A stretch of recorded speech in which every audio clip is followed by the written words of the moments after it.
Hello, today we're going to talk about the brand new service plan that Casebook has designed according to the new state standards and outline. From our main tab, when we first log in, let's navigate to the Client tab. Once in the Client tab, we will select our desired client and navigate to that client's face sheet. Once on that client's face sheet, we will then navigate in the left navigation and select Forms. Now in our right navigation, we will go down to the clinical category and we will find New Service Plan, Initial and Review. We will then select a new instance.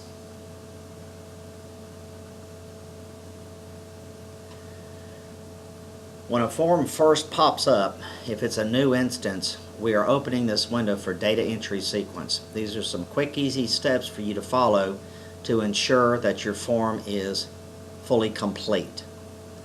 We will be going over those in the order as they appear in the form. So with this new service plan, we will start to scroll through it. Here under the DFP information, these are client people. And let's say we notice that there was a mistake. Let's say that wasn't quite the way her name was spelled. Casebook now has a way that we can actually update this information while you're working in the form, more or less. What we need to do first is save our instance, even though it has not been filled out yet. So I'm going to click Save and Done. Now my instance exists. I need to deal with some client people, so in the left navigation, I'm going to select People. That first portion that we saw was the DFPS staff. That is the caseworker supervisor and the case worker. So we have created a way inside Casebook where you can note those here in client people and they will show up on the form. Let's say we had a misspelling on a name here. We can go to that person's face sheet. We can go down to our edit mode, and then we can say we didn't want to put her middle name in there, and that's all we did was we changed middle name. And so we're going to save it. Now we're going to go back to our form, but our form already exists, so now we're going to be able to edit our form by clicking the pencil, and the form opens back up and we see a new little icon. This icon will allow me to update this group of information right here. Because you remember, I took her middle name out. So I will click the refresh icon and I will say, yes, I want to update that information. Casebook has now gone out and updated this information, and you'll notice that her middle name has now been removed. So that's your DFPS information. That's your caseworker supervisor and your caseworker. In our next section, under Child's Information, all of these pre-populated fields in this entire section are known as master fields. All this master field data comes from the client face sheet. As long as you have the face sheet filled out completely, these data points will be showing in your form. Your service plan dates, these are unique to each instance, so these have to be input each time. We come down to the placement information. If you've got this child placed in the right home, we will show the placement date and we will show the home where that child is placed. You will make your selections for your program type, your treatment services, your case manager, your school liaison, and your office. Now these fields cascade towards the next instance, so once you save them in your first instance, the next instance you open will already have these fields filled out for you. We get to permanency planning. Once again, these fields also cascade from one instance to the next. In our next section, child strengths and needs, personality, that's a text box that you enter, but this information also cascades. Here are some more powerful new features where you see plan for visitation and contacts with family. Here we list siblings. We show the sibling group name, the name of the siblings, their age, their gender, their home if they are a client and attached to a home inside the system, and whether they are a client or not. So you create people as you create clients or people, and you can attach them to a sibling group. If there was a sibling here that should not be there, we can quickly navigate, because we can just simply save our form instance, and we can go to our face sheet. We can also see our siblings listed on our face sheet. Here's our siblings. We can place or remove a sibling from a sibling group. Let's go back to our form, back to our instance.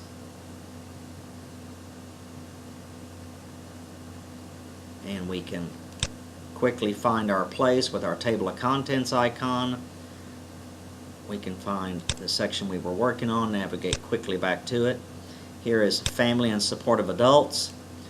Once again, we have the refresh icon. Once the form has been saved its initial time, you will have these refresh icons. You'll be able to put more data in. Here is a unique little piece of data that the state is asking for. If no contact is allowed, they want the explanation as to why no contact is allowed. When you are creating a new client person, you will see a field where you can input this data. Let's go look at that under people, and let's look at, let's see, where was she at? She had right there, has this is the one, no contact allowed. So we will look at hers. We actually need to look at her. We need to select her. And we see, if no contact allowed, please explain. And that's where you would input the data as to why no contact is allowed if it was selected in this drop down right here. And that's where that data comes from. So you put it in one time, and then we're able to move that data around the system and put it into forms in various ways. We're going back to our form, and we will quickly navigate back to our plan for visitation section, and that's where this information all comes from. So if you create your sibling groups and connect them together, which there is a training video on how to create and connect sibling groups, we will be able to display the data. If you put in your client people to the best of your knowledge, Casebook will be able to display that information for you, so you've only had to input it one time. Okay, that is plans. We have we come to the basic needs section, which is a new little piece of data. This data also cascades so that you'll only have to input this one time. Then the domains have been somewhat reorganized. Our domains, you will notice there is a change for those that have used the old form. Intellectual and development has now been ganged together. We have education, emotional, therapeutic, and psychological has been ganged. And you have behavior, juvenile justice. Healthcare is another area where they have expanded the form quite a bit. Name of medical consenters. You are setting annual medical dates, alerts within this form now. We'll scroll down and we will look at the next. Here's a section for primary medical needs only. This section can be collapsed and hidden if it is not needed for your service plan. Your medication is another powerful area. Here we are displaying the client's medications if you have put them in this left link medication interface in Casebook. We are showing the non-psychotropic meds first, and then the psychotropic meds as the state has laid it out. Once again, we have the refresh capability. If you need to make a change, if you notice that there's something wrong here, you can just save your form, go to your medication links, say we need to edit this Tavist, and say it was 500 milligrams. We save that data. we can quickly go back to our form,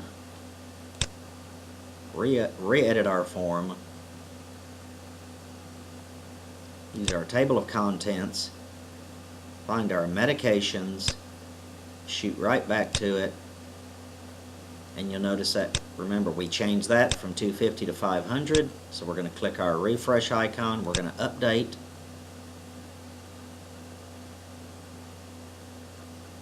and now we show 500 meg. So we are able to update this data on the fly and keep the current data in our form. So we have the medications, we get to the psychiatric section, the dental section. Here again, you are setting a dental next due date inside the form. You can also continue to use the compliance checklist to set other medical dates if you want. They will still show up as they always have. Here we have vision, the vision next due date, and the hearing also has a next due date.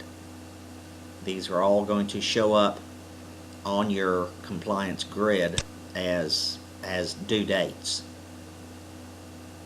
And that is just about what you need to know to fill out this form and ensure that it is full and complete.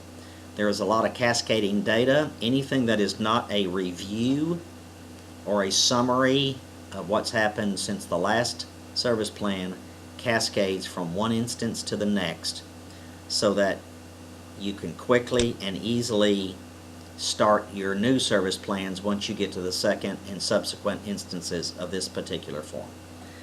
Thank you.